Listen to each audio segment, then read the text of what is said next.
most humble pranams at the divine lotus feet of our ever-present Lord, invoking Bhagwan's presence and benediction in this holy satsang.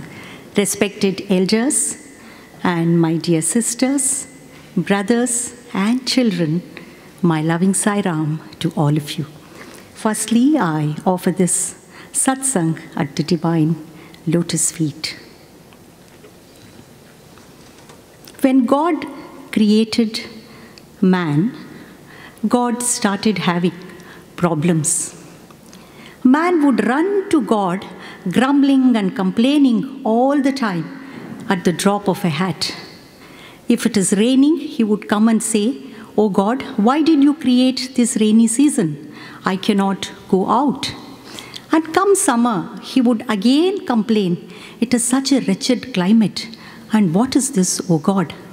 And a married man would run to God and say, "Why did you get me married? I was probably better off being single." And a single man or a woman goes to Lord and says, "I need a partner." So man started suffering everything under the sun. He suffers his togetherness, he suffers his loneliness, he suffers heat, cold, pain, pleasure, everything. And he runs to God complaining about it, making God responsible for this. Then God thought, "Oh, I have lost my peace of mind by creating this man." So God wants to go and hide somewhere. He goes to the moon to hide. And Neil Armstrong is already there for him. "Oh God, come, let's have a cup of coffee." So let me go to the Mars. But God is shocked to see there is already a big line waiting to be there. So God being God, which means God is good at doing anything and everything. He's so good, isn't it? So God devises a plan. He thinks, "Let me go and hide in the heart of man. That will be a safe haven for me." Because God says, man is so busy taking selfies these days, he rarely thinks about his own self, and let me be there and I will be peaceful there. And God also adds, if at all one day man chooses and thinks enough is enough, and let me make this inward journey, let me not be so involved in the world, and let me make an inward journey. If he chooses to do so, God says, on this way itself during the journey, all his questions will be answered one by one, and ultimately when man seeks me in his own heart and understands it is his own self, then not only is God at peace, and God says this man himself has reached Prasanthi, that is peace itself. And this really is the true journey with Bhagwan. See, Bhagwan's teachings are studded with Chinnakathas, parables, simple analogies, which make us understand the toughest teachings of highest spirituality in a very simple way. See, we do not act upon our knowledge.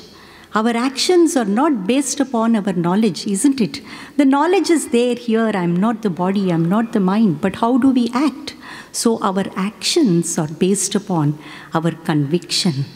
Whatever we are convinced of, we act upon that. And Bhagwan's teachings are so simple and so practical that they create this conviction in us. Yes, you can do it. And that is the greatness. That is the simplicity. That is the lucid nature of Bhagwan's teachings. And dear brothers and sisters, this talk is a recapitulation of Bhagwan's teachings for you and me. So what is the problem in this journey, in this inward journey? with Sai. Bhagwan narrates a beautiful Chinakatha. There's a fisherwoman who goes to neighboring villages every day to sell fish, and in the evening she is back home. And one such evening, when she is not able to return home, she decides to take shelter in the house of a lady who sells flowers, the flower seller. And she goes there and she is given a room, and she's so restless she cannot get to sleep. Suddenly she realizes what is missing with her. She goes out, brings her fish basket, which is already dry by now, sprinkles little bit of water on the basket, and when the basket starts emanating this fishy odor, she's so peaceful, she's off to sleep soon. See, this story has a profound message for all of us. Whether we like it or not, whether we accept it or not, we carry our cherished fish basket wherever we go. We lug it so much, we even carry it on our head. And what is this fish basket that we are talking about? It is our own likes and dislikes. Likes, I want to get something from the world, somehow I will go after it and get it, and I'm so attached to it, I'm not able to part with it. So this like leads to a very serious problem, which is called raga klesha, our attachment. I don't like something and I want to get rid of it, and this is what we are all doing. People want to get rid of, other people from their own life these days, and that is what is happening. So this dislike leads to a serious problem, which is called dvesha klesha, which is aversion. See, even if you look at any social network site, be it the YouTube or the Twitter, there are these two icons, isn't it? Like and dislike. So every moment we are entertaining this like and dislike. And even a serious spiritual seeker who is doing so much of seva and sadhana, even the point that he misses is every time he is given to this raga and dvesha, like and dislike, attachment and aversion, his identification with the body is getting strengthened that much. Our dehabhimana, our attachment to the notion that we have, I am this body, I am this mind, that is getting strengthened, and that is the point that we miss. See, Bhagwan, once speaking to a group of students, said, Sai Gita, Bhagwan's dear elephant, when she was a little baby, she would be tied to a peg inside the ashram near the Gopuram gate through a chain or a rope. And this little Sai Gita thought that she cannot free herself. She cannot break away from this chain, and she cannot free herself at all. And this notion became so strong in her that she cannot have freedom. See, even, Swami said, even when Sai Gita became a big elephant, when she had the might of a big elephant, she never tried to free herself, because so heavily conditioned to this notion that I am tied. And Swami says, this is what you are all doing. You are so heavily conditioned to this notion that I am this body, I am this mind, and you are tied to this. And this is what we have lived our lives, many, many lives, isn't it? So this attachment, this bondage is so strong in us. Swami says, even when God comes and tells you that you are not this body, you are not the mind, it is not so easy for you to untie yourself. That is our problem. So this raga klesha, dvesha klesha leads to yet another problem, which is called asmita klesha. Asmita klesha means I-ness and minus. Ahankara, mamakara. I am Mr. So-and-so. These are the degrees that I have got. These are my achievements. The I-ness comes with strong body identification.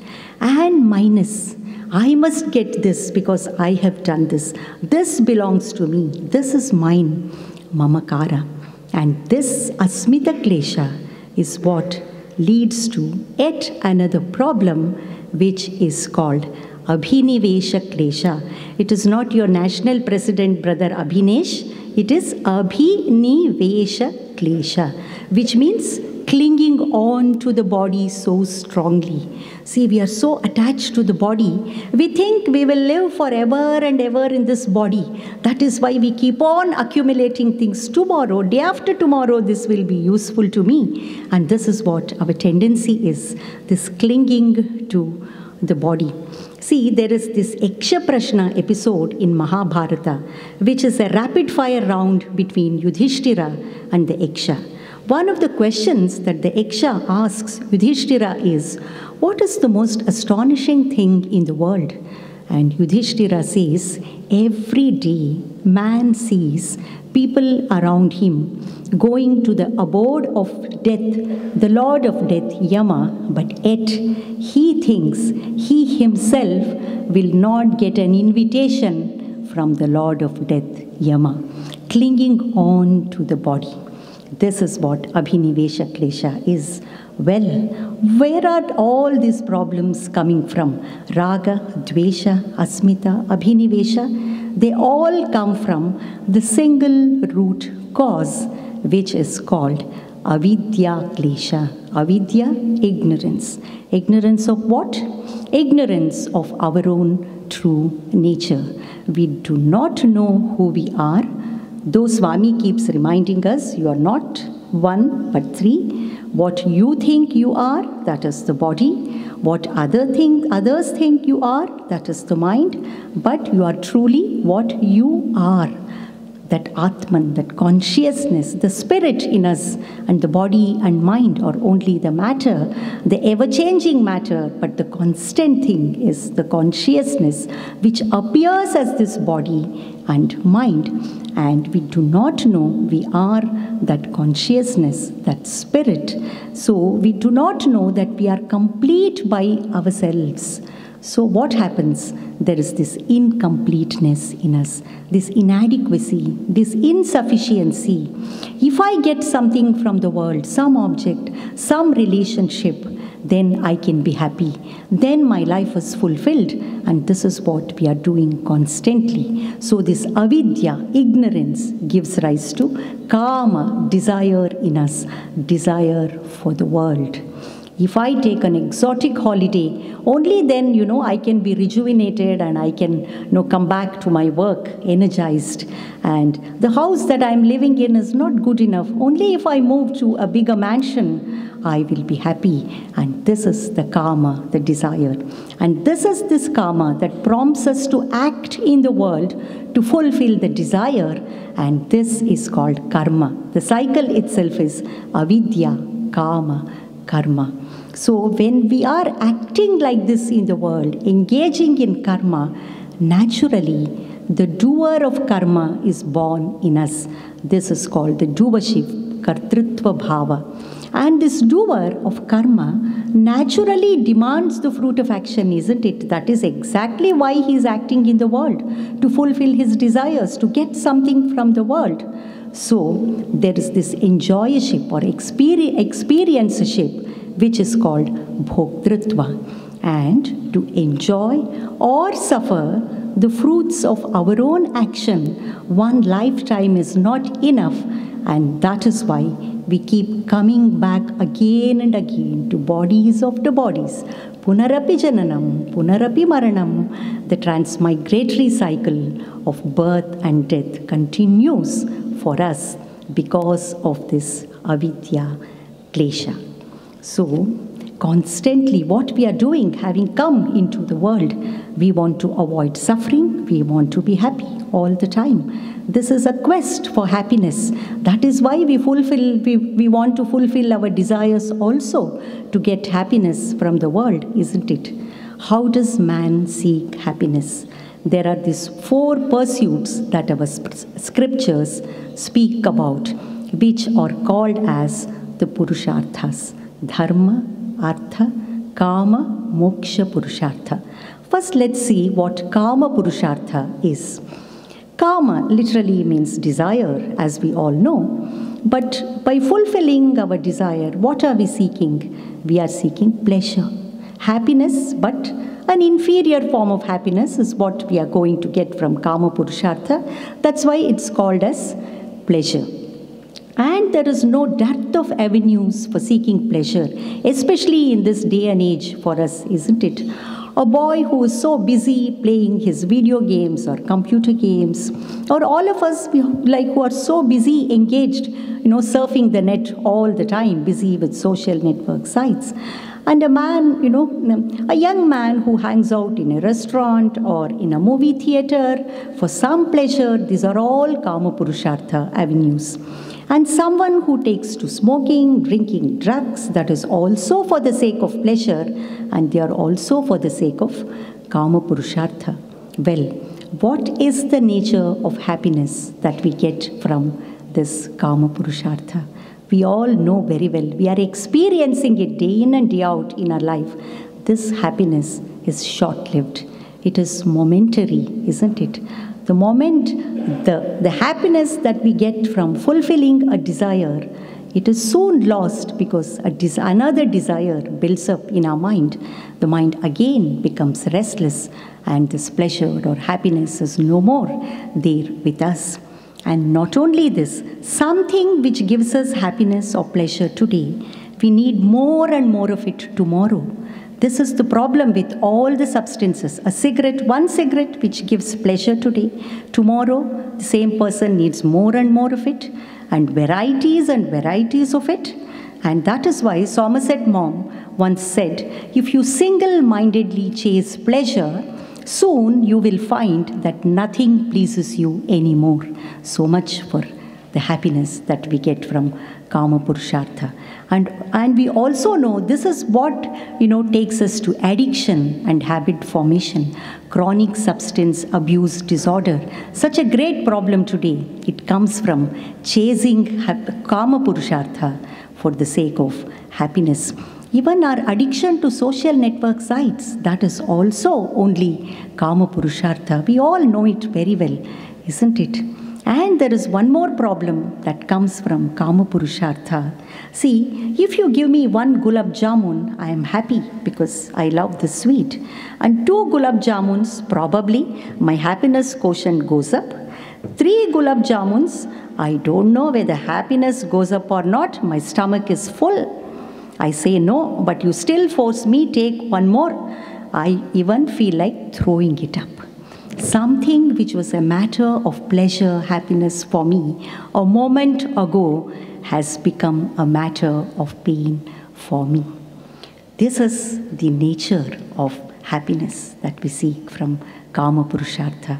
That's why probably the Buddha said, every pleasure is a pain in disguise, and it takes us to only pain. See, once in the interview room, Bhagwan was talking to a couple, and there was also a young man who was there. And to this young man, it seemed that the couple are, pouring out their heart to Bhagwan, and they are crying. And then Bhagwan turns to this young man and says, see, this couple came to me many, many years ago when they got married, and they are doctor couple, and they wanted to start their practice, and I blessed them. And later they came to me saying, Swami, we don't have a child. Please bless us with a child. Then Swami says to them, why do you want a child? You take Swami as your child. But they say, no, Swami, you are a divine father, divine mother. We want a child, Swami. The life will not be fulfilled without a child in our lives. Then Swami blesses them with a child, and they have a son. The son is grown up, well educated, well settled in life now, and the son is even married now. And Swami says to this young man, see, now they are coming and crying out to me because the son wants to stay separately with his wife. The son doesn't want to stay with the parents anymore, and they are so unhappy, so sad, and they are crying out their heart to me. So Swami says, this son who was a source of happiness for this couple just a few years ago, this very son has become a problem The very sun has become a matter of pain for them. And this is the limitation of Kama Purushartha. With probably some awareness, we all know we are not just chasing Kama Purushartha alone. We are so involved in our careers, in our hobbies, and in our profession. And this is how we are seeking happiness also. This is called Artha Purushartha. Though Artha Purushartha literally means wealth, it also means, fame, name, and achieving our personal ambitions or power. All this comes under Artha Purushartha. But what we are seeking through Artha Purushartha, we are seeking some form of security in our life. Financial security, social security, emotional security. This is what we are seeking. And thanks to technology today, our life is made so simple. There are so many amenities and gadgets for us. No, it's not a hardship anymore, our life.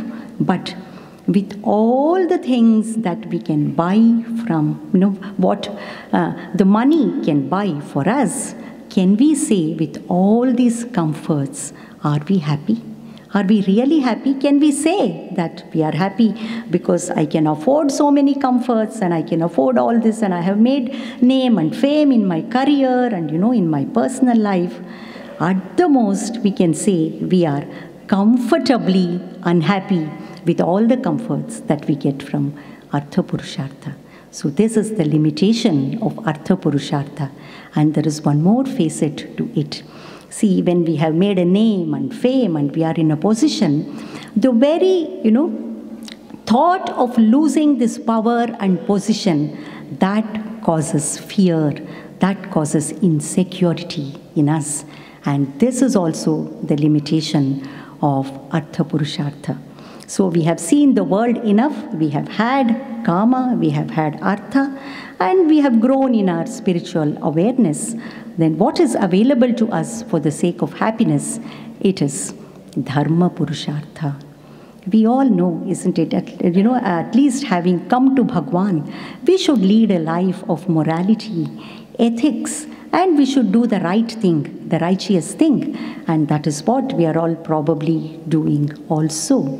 But when we do something right, when we do something good, then what happens? That leads to punya, merit. This punya or merit leads to sukha, happiness.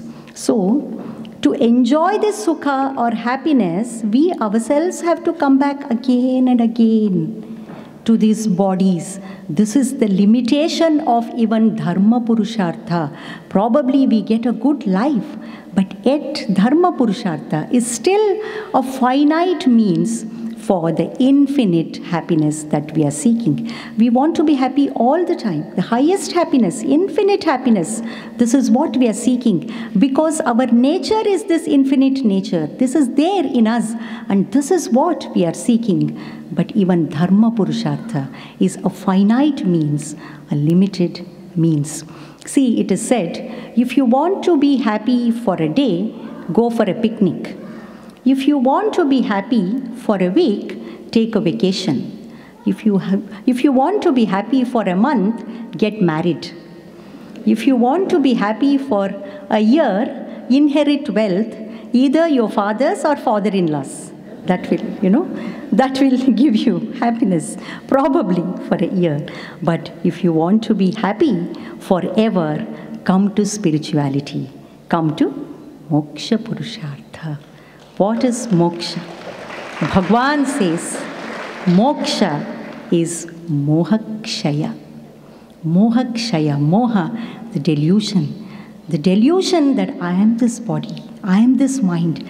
When I think that I am this body and I am this mind, still everything I do in the world, it is for the comfort of the body, it is for the pleasure, it is for the happiness of the mind. And when you get rid of this delusion that I am not this delusion that I am this body, I am the mind, when this delusion is destroyed, mohakshaya happens. When this delusion ends, that is moksha. See, we all know that Bhagwan had installed a set of, Radio Sai set in his residence. And once there is a question and answer program going on the Radio Sai, and a learned speaker is answering the questions of the seekers. And one of the questions that is asked is, can atheists get moksha? Atheist, as we all know, who doesn't believe in the existence of God, can he get moksha? And Bhagwan's servitor asks this question to Bhagwan, Swami, what is your answer? And Swami says, whoever gets rid of dehabhimana, this attachment, this identification with the body, I am this body, I am this mind, whoever gets rid of this identification, bodily identification, dehabhimana, he will certainly be liberated. So to overcome this dehabhimana is what moksha all about. But how far is moksha from us? That is the question. See, there is a washerman who has a donkey, and he takes the pile of clothes to be washed, on the back of the donkey to the nearby river. Every day he completes his work and comes back in the evening. One day he forgets to take the rope with which he ties the donkey to the tree when he is busy at work, so that the donkey doesn't run away. So he doesn't know what to do. He is very much scared. The donkey may go away when I am at work. So he goes to a sadhu who stays nearby, and he asks, what can I do? What is the solution to my problem? And the sadhu says, don't worry, it is a donkey. You just pretend that you are tying the donkey to the tree, and the donkey will stay there. It will not move. Are you sure this will work? Yes, it will work. And after all, a sadhu is telling, and this washerman believes him, and he ties the act. He pretends that he is tying the donkey to the tree, and he is busy washing clothes, and once in a while he looks at the tree whether the donkey has escaped or it is still there, and the donkey is there like a statue. It has not moved an inch. And the man is happy, and in the evening he comes and he puts the clothes back on the donkey's back, and the donkey now doesn't move. Then he again runs to this saint, the sadhu, and he says, you have tied, isn't it? You just pretend that you are untying the donkey, and the donkey will move. And that is what he does, and the donkey starts moving. See, this is the foolishness of the donkey. And this is the foolishness we are all entertaining all the time. We are like this donkey. See, the mind, the monkey, the mind is riding on this body of donkey in this circus of life. It thinks that it is bound to the world, but it is actually free. This bondage that we think that is there, that we are attached to this body and mind, attached to the world, we are bound all the time. This is only a delusory bondage, like the donkey we are foolishly thinking. And when this delusion goes away, there is this freedom immediately. That is what now here, when we realize what we truly are, that is what moksha is. So, having known all these things, what are the problems, the obstacles that we encounter in this journey? And Bhagwan, narrates a beautiful Chinnakatha. Bhagwan says, in ancient India, people had devised a method to catch monkeys. You all know this story, isn't it? At the back of, like the back of your hand. But it's a recapitulation, as I said, Bhagwan's teachings. And they would, get a pot with a narrow neck, and they would put some nuts inside the pot. And the monkey, which loves the nuts, would come and put its hands inside the pot and would catch hold of the nuts. And when the fist of the monkey is full, it is not able to take out its hand through the narrow bottleneck of the pot, and the monkey is trapped. The monkey thinks that there is something inside that is pulling the monkey down, and it is not able to free itself. least realizing that it is its own attachment to the nuts. It is holding on to the nut so tightly, and that is what is causing the problem, and that is what is trapping the monkey. Similarly, Swami says, it is your own attachment to the world, the things in the world, the people in the world, the situations in the world. See, it is these nuts that we are attached to that drives us nuts in our mind, and that is the problem for us. But we foolishly think that it is this world with its enchantments, with its attractions, and this phenomenal world that is what holding us back, and that is the problem for us. It is not so. It is from our own thinking, from our own attachment. So Bhagwan explains this point with yet another analogy when he says, see, you go to a military hotel and you ask for a plate of idli, vada, sambar. The waiter looks at you strangely and he asks, didn't you see the bold board outside? What is written there? It is military hotel, where you get only non-vegetarian food.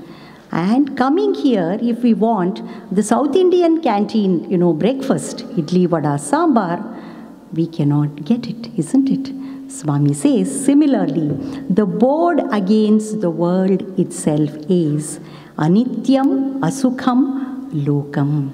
A world which is impermanent, which is transitory, which is ephemeral, which is ever-changing. See the word Jagat. Jagat is the word for world.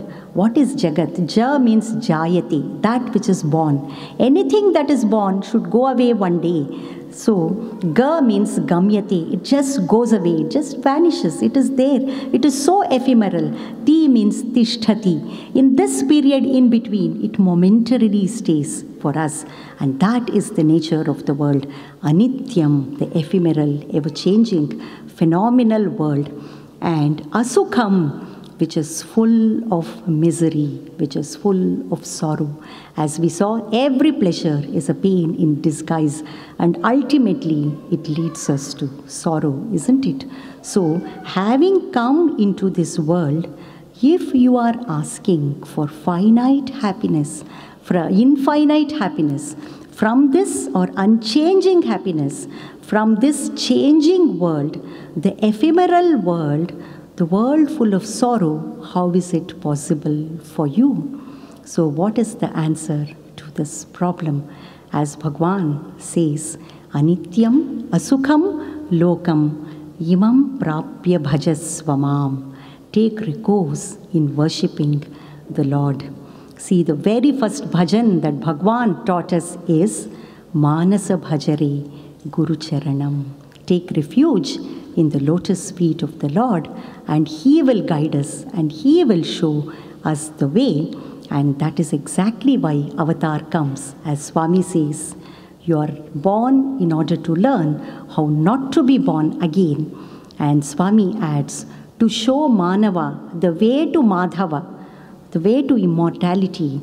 Madhava comes as Manava. God comes in human form. And this is our Bhagwan for us. And having come to Bhagwan, He is our best guide. He is our Sadguru, isn't it? See, even in the Bhagavad Gita, it is when Arjuna surrenders to the Lord in the spirit of discipleship, when he says, Shishyasteham Shadhimam Tvam Prapannam. O Lord Krishna, please be my Guru and take me as your disciple, and please instruct me, Shadhimam. Nishchitena Bruhi, please tell me for sure what I should be doing. My mind is so confused. Dharma Sammoda Cheta, he says. I am confused as to what my dharma is at this point in time. Please guide me. Please show me the way. That is when Krishna becomes his Guru and he imparts self-knowledge to Arjuna. See, even though we have Bhagwan in our lives, as Swami says, I will come, I will give you what you want in the beginning so that you come to me seeking what I have come to give you. And when we have got what we want from Bhagwan, and if we still not seek from Bhagwan what he has come to give us, this is a life that is wasted, isn't it? If we cannot have this highest Guru as our guide in this journey, and that is our self-effort, that is our Purushartha, the consistent application of self-effort in the right direction of practicing the teachings of Bhagwan. See, that is why, this love for God, when we have bhakti to God, bhakti to Swami, that is a very, very powerful tool for us. See, when we understand, from the futility of these Purusharthas, Dharma, Artha and Kama, this is called Purushartha Nishchaya. We have understood the futility. We are convinced that the happiness does not lie in the world outside. I cannot get the infinite happiness, the fulfillment, the peace that I am seeking from this finite world. When we have understood this, what we need is dispassion to this world.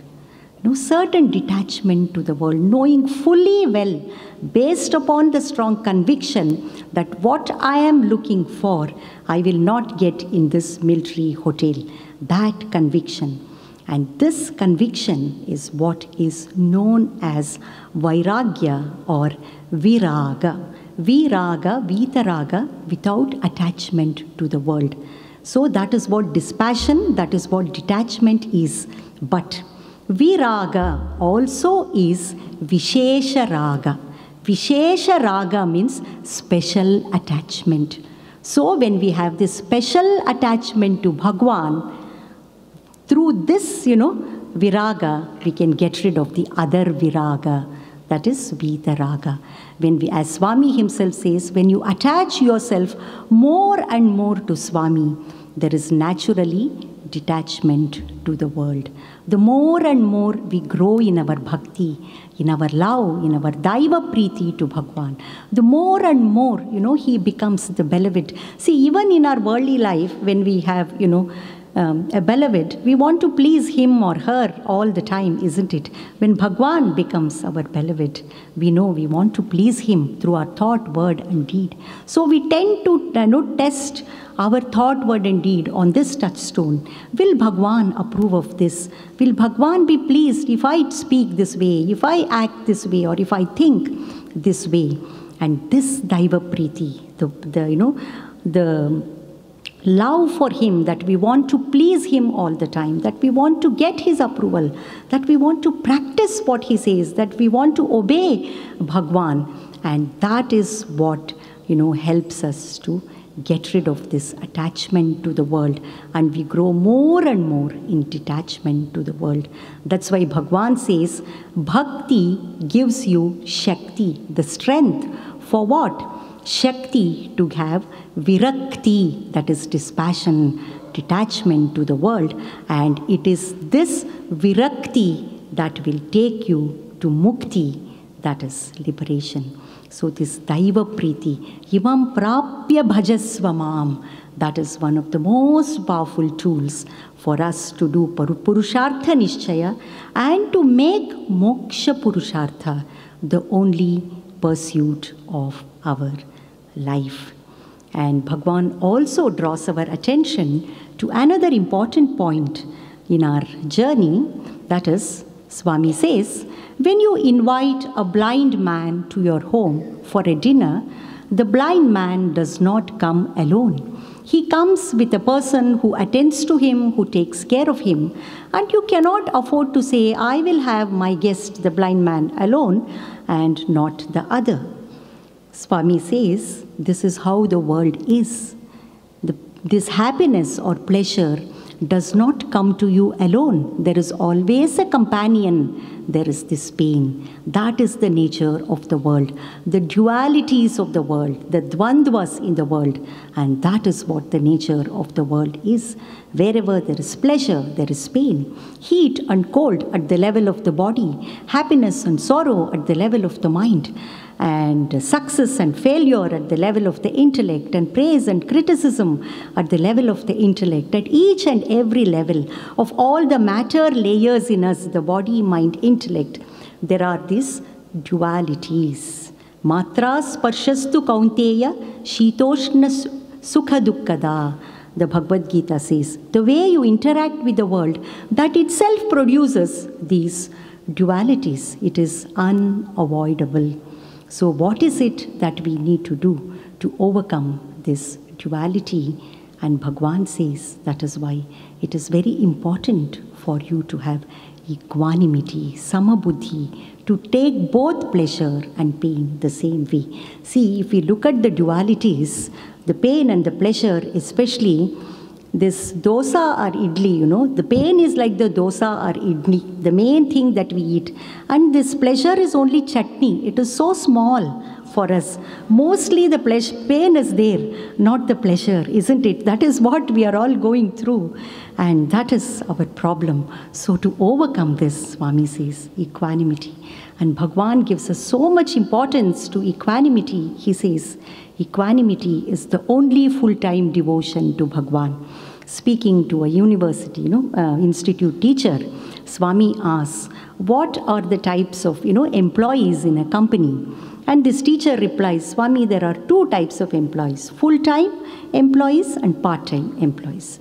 What is full-time employment? Swami says they get full salary at the end of the month and they get so many perks also. Whereas a part-time employee gets paid, according to the number of hours of work that he puts in, the wages. He gets paid for that and he doesn't get all the perks. And similarly, Swami says, my company also, there are two types of devotees, full-time devotees and part-time devotees. And what is the part-time devotees? Swami says, the seva, sadhana, the satsang, all that you are doing day in and day out, so sincerely also, we are all doing.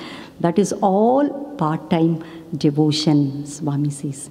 Then this teacher is shocked. Swami, this itself is so difficult for us. We are juggling, to do all these things. So many responsibilities, so many roles that we don, having come into this world. So what is full-time devotion, Swami?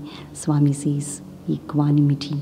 See, in the very first letter that Bhagwan wrote to his elder brother, Sheshamaraju, in the year 1947, on May 25th, Swami writes, I have an expectation of my devotees, those who are devoted to me. They must take both pain and pleasure equally. And this is what Bhagwan expects from us. And well, how do we get this equanimity? It comes from one of the important aspects that is called prasada buddhi.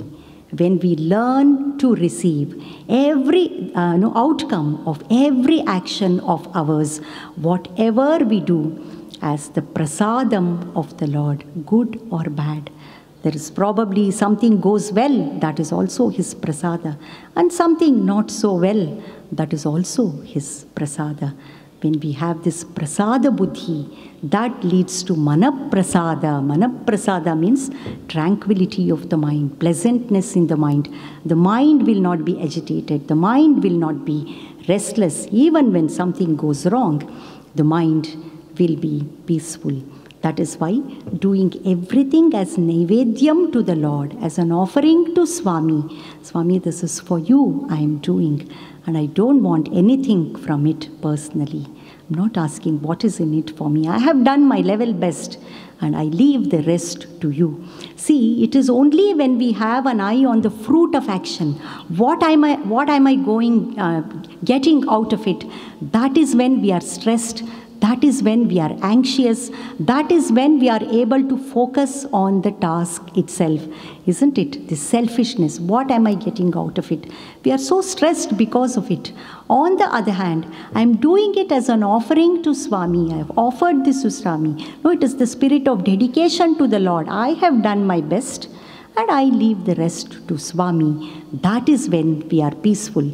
And that is how this prasada buddhi, takes us to equanimity in our life.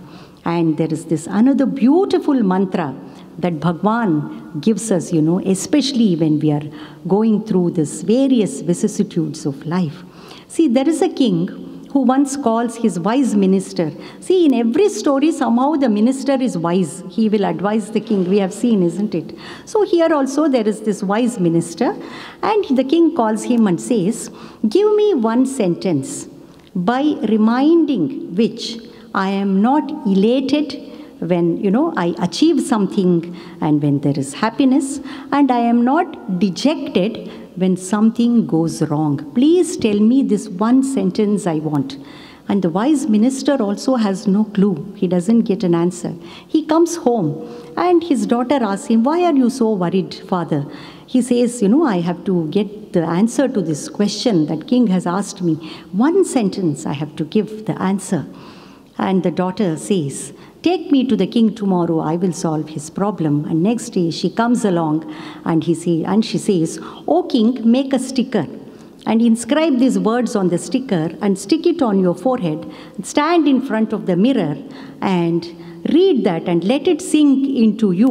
Let it give you conviction, and that is the answer to your question." Well, what is written there?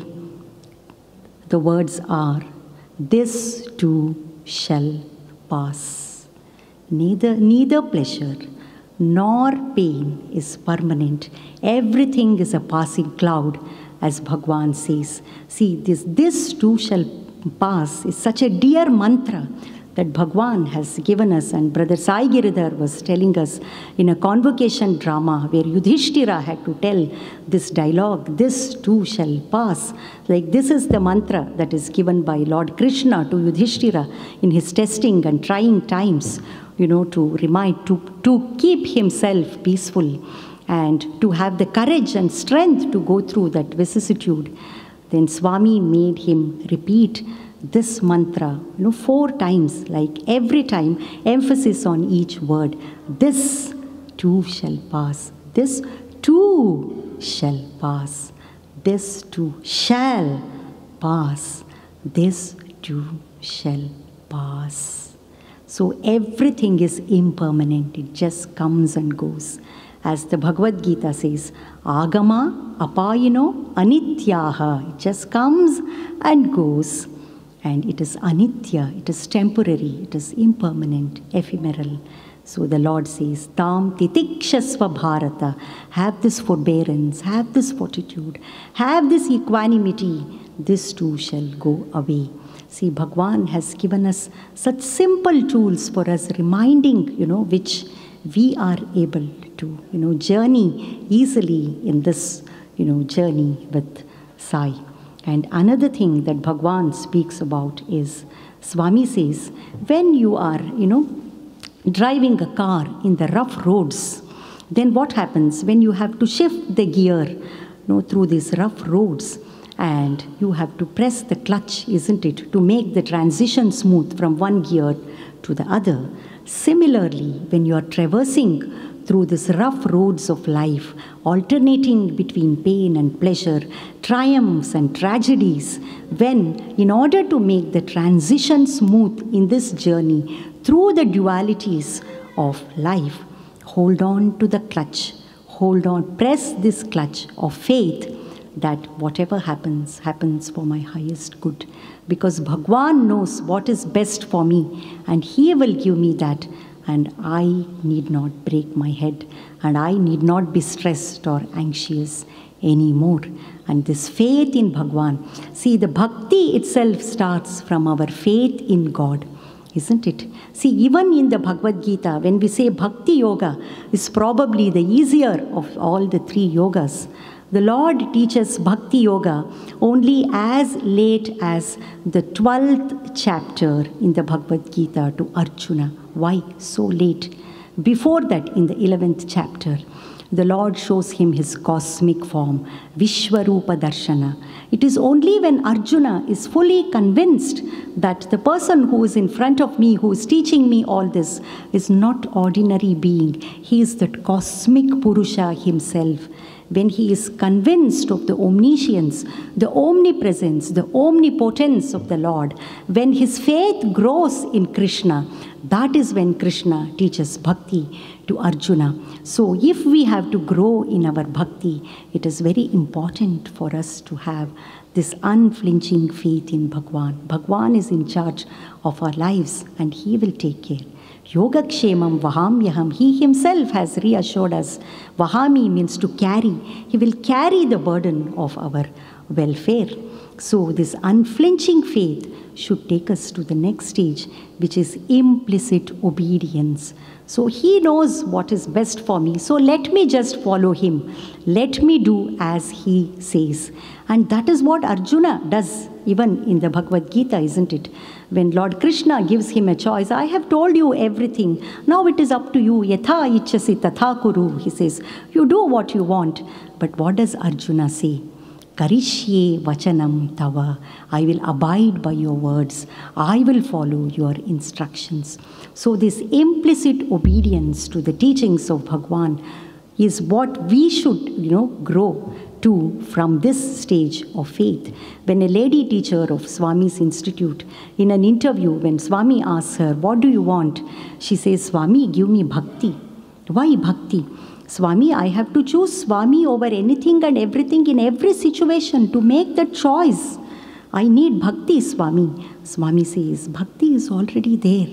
What you need is ask for obedience, Swami says.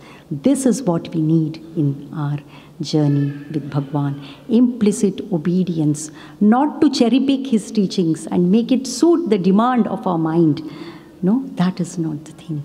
As he says in letter and spirit, that is what we need to do, for which studying his teachings is a very important sadhana, swadhyaya, regular study of what Bhagwan has told. His Vahinis, the numerous volumes of Satya Sai speaks, the Vahinis, why are they for us, isn't it?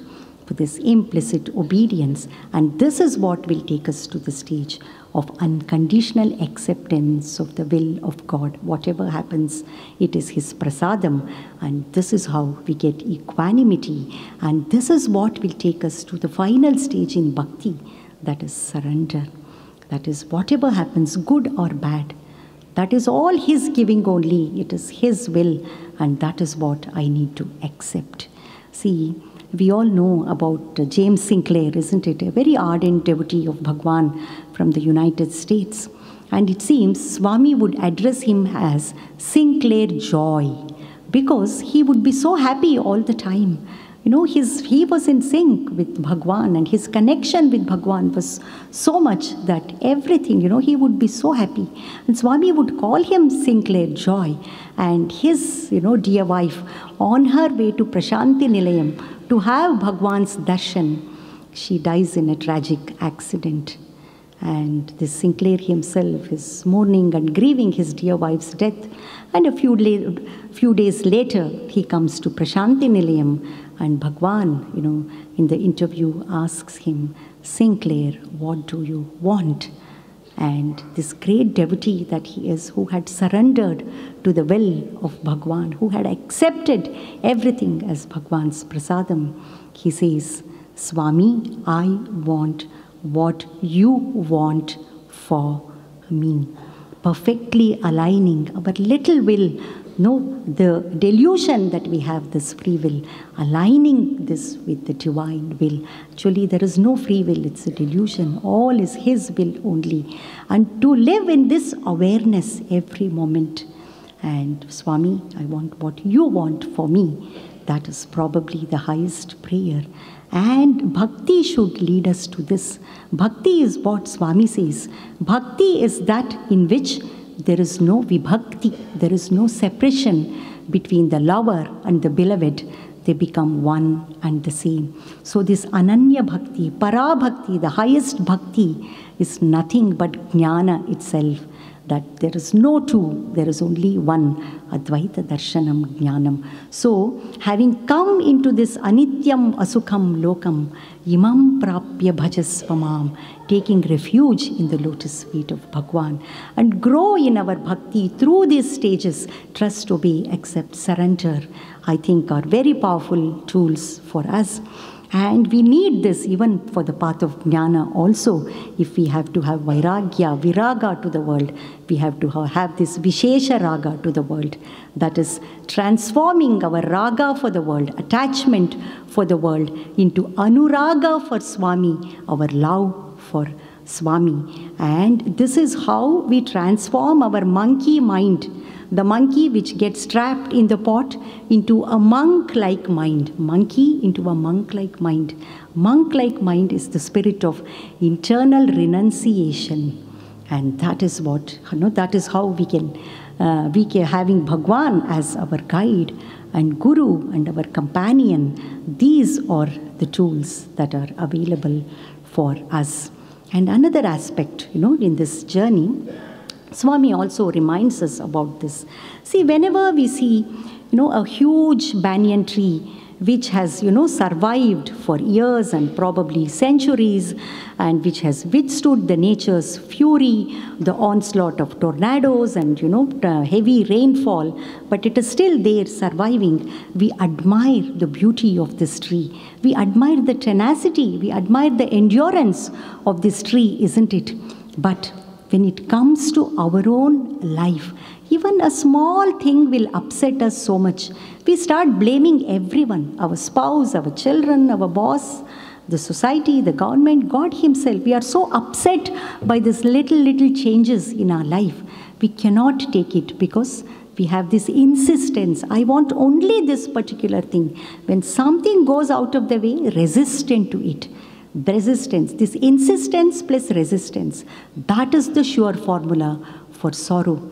But instead, if we accept all these little tests, all these changes that come in our way as the tests of Swami, these are all spiritual tests for us. And what does Swami say about test? Swami says, test is my taste. Swami reminds the students, at the end of the academic year, there is an exam that the university gives you, not to put you into trouble and anxiety, but to give you the joy of passing the exam and getting promoted to higher grades. This is how we grow. This is how we have to grow also spiritually, isn't it? So these tests are the tests for our own faith, our own sadhana in the spiritual journey.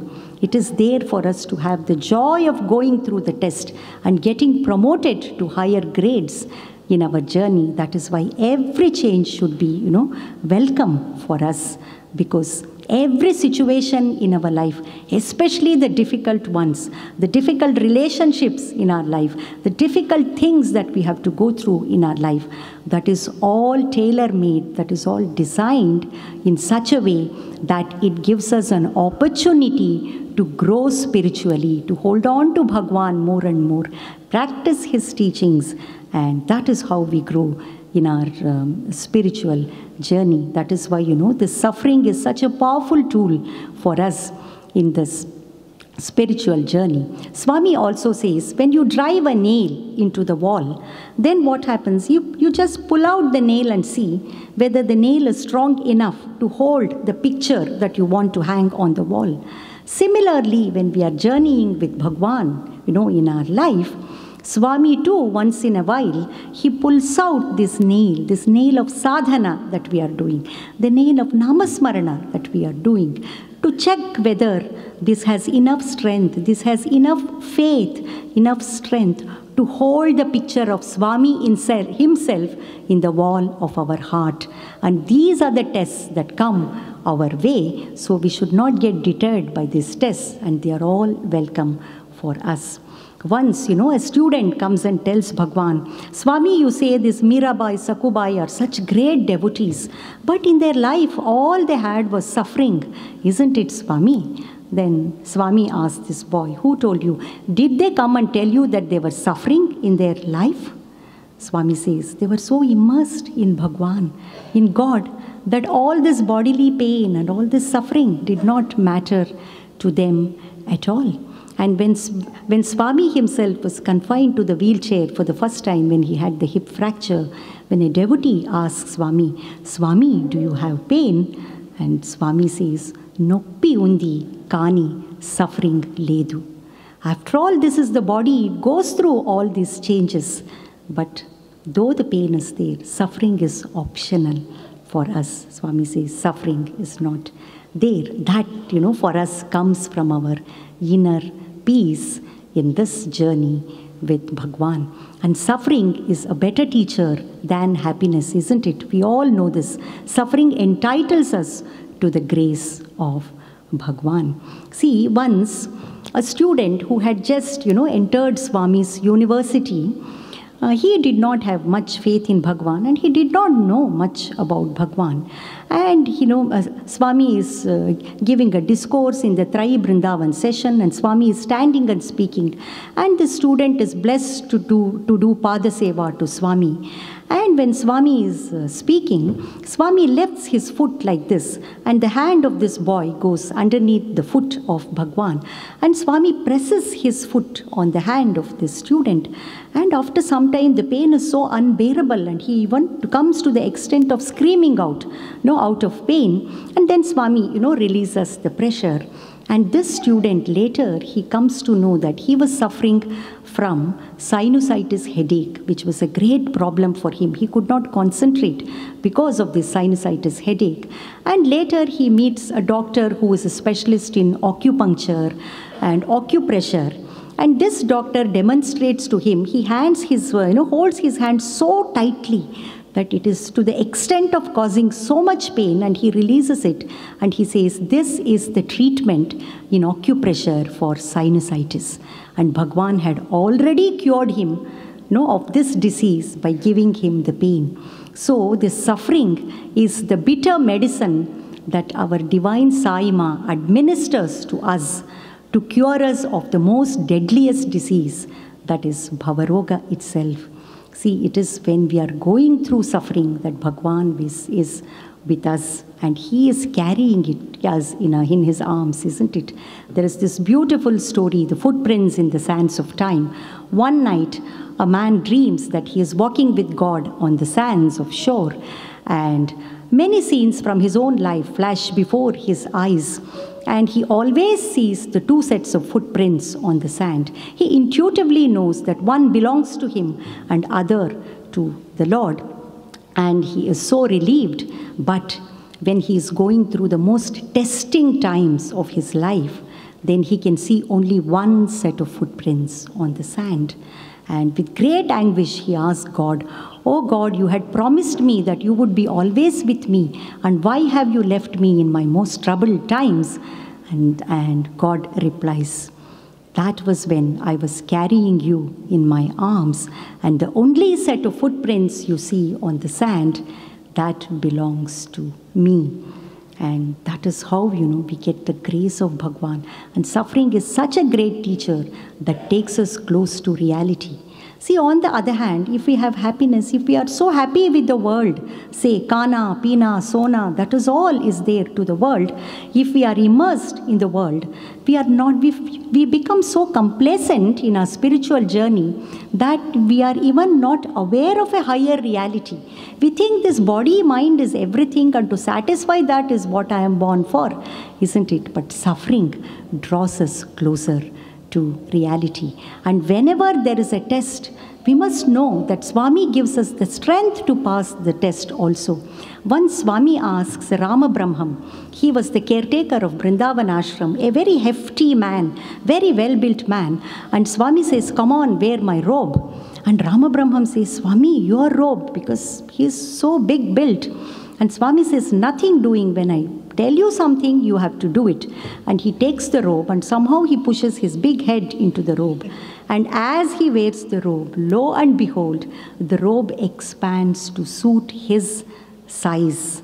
See, whenever there is something that comes our way, that we think that Bhagwan has given me this test, and if we take it and we accept it and we go through it, he gives us the strength also.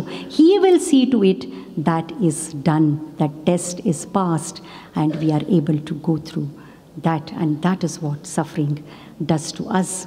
But another perspective to suffering, which is probably the answer to all the kleshas that we saw in the beginning, that is, see, in one scenario in our life, all the suffering that is there, all the pain, that is even a matter of enjoyment for us.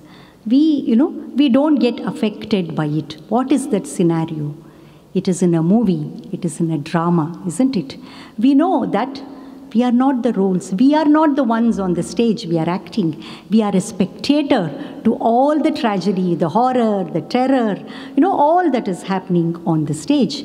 We are only a witness. So it is only when we realize that this body and mind, they go through suffering. And we are not this body, we are not the mind. We are that witness consciousness, that pure consciousness, witnessing the happenings in the body and the mind. That is when there is transcendence of suffering. That is why the promise of spirituality is Atyantika Dukkha Nivritti, cessation of the heaviest of the sorrows, and Paramananda Praptischa, attainment of highest bliss, the infinite happiness, bliss that we are seeking for, seeking after all the time. And Swami says, what is bliss? It is happiness for no reason. No reason, nothing in the world, nothing outside of you to seek happiness. No reason, because your true nature is that Ananda, and that is what bliss is. See, when we went to the Gold Coast a couple of days ago, when I was watching the waves hitting the shore, I was reminded of this beautiful analogy that Bhagwan gives, the wave and the ocean. See, a wave is born in the ocean. It stays for some time, hits the shore and dies back into the ocean. Similarly, our bodies are born and we survive for some time and the bodies die. And this is what our journey is, the wave journey. But what does the wave do in its wave journey? When it looks at a smaller wave, it is so proud and it looks down on this wave. When it looks at a bigger wave, a bigger tsunami wave probably, it is so jealous of that wave. It wants to compete with the wave, comparison, competition, and the rat race. And that is how the wave is so restless. It cannot be happy. All the time going through this misery, either looking down or, either being jealous of the bigger wave and competing with it. And this is what happens to us when we identify with the body and the mind. And that is why all the Arishad Vargas, the 6 inner enemies, are born in us. On the other hand, when there is this spiritual wave comes and reminds this wave, see, look at your own self. What are you? You are not this little wave that you think to be. You are the water itself in the ocean. So when the wave realizes my true reality is that of water, and not only me, not only I am water, but every other wave is water and water alone, and I am not different from the other waves, that is when the misery for the wave ends. And this is how, when Bhagwan comes in human form and he reminds us, you are not this body, you are not the mind. So don't have this wave mentality. You know that to be that water, that divinity that you are. When we know that we are divine and everyone else is so, that is when, we are not afraid of anything anymore. Dvitiyat vai bhayam bhavati, the Upanishad reminds us. Which means it is only when you think there is something other than you, that is when we are so insecure, we are so fearful. That is when the comparison, competition, rat race, misery, all the time. But we know we are one with everyone. It is the same divinity. Madatma, Sarva Bhutatma. When that realization comes, that is why the Upanishad says, Tarati Shokam Atmavit. Only the knower of this reality, Atman, he goes across the ocean of sorrow. That is the transcendence of sorrow. That is when all our problem ends. And that is when we don't bug God.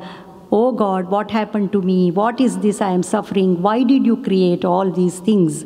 And that is the journey to seek God in our own heart. That's why, God says, not only I am peaceful, he himself finds peace. He knows it is Shantam. He himself is Prashanti. That is what he realizes. And the Bhagavad Gita also says, Gurunapi dukkhena na vichalyate. Such a person who knows what he truly is, he not only rises above his own sorrow, he is an unaffected, uninvolved witness. He is not affected by anything. He not only rises above his own sorrow, he is so, eager to alleviate the sorrow of others.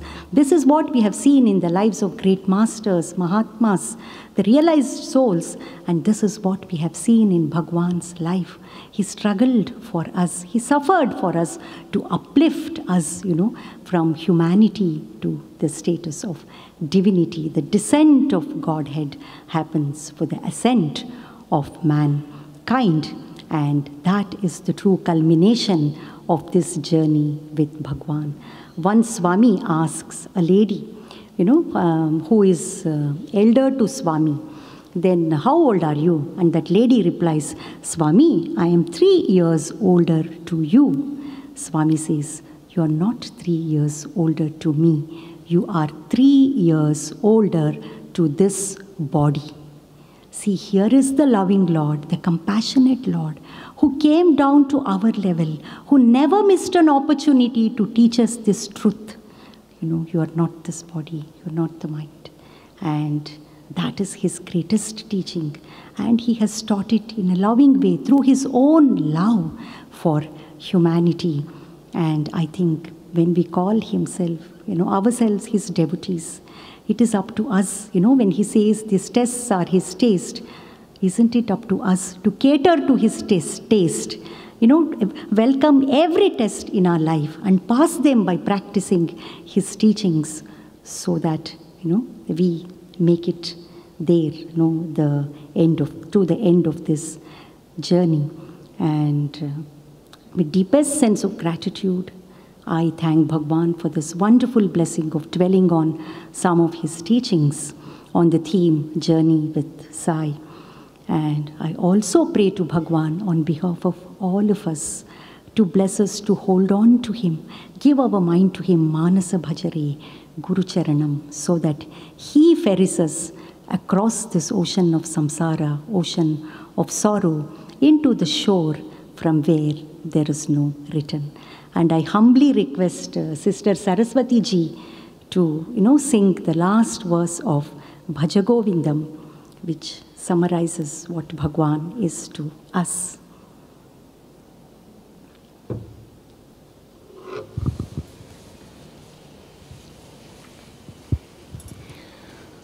Guru Charanambuja Nirbhara Bhaktaha Samsarat Achirat Bhavamuktaha Guru Charanambuja Nirbhara Bhaktaha Samsarat Achirat Bhavamuktaha Sendriyamanasa Niyamadevam Sendriyamanasa Niyamadevam Drakshasi Nija Hridayastam Devam Drakshasi Nija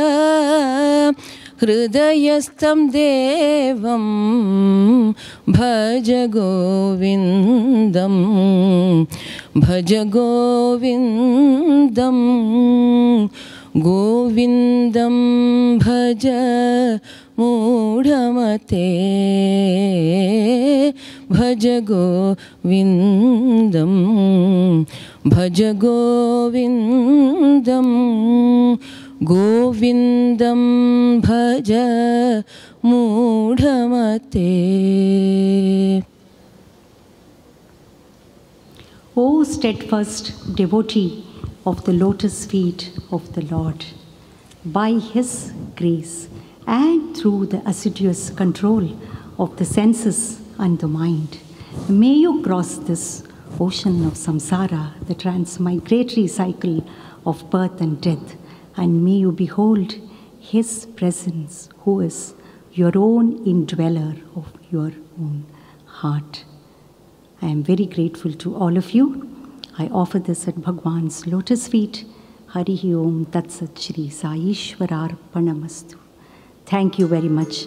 Jai Sai Ram.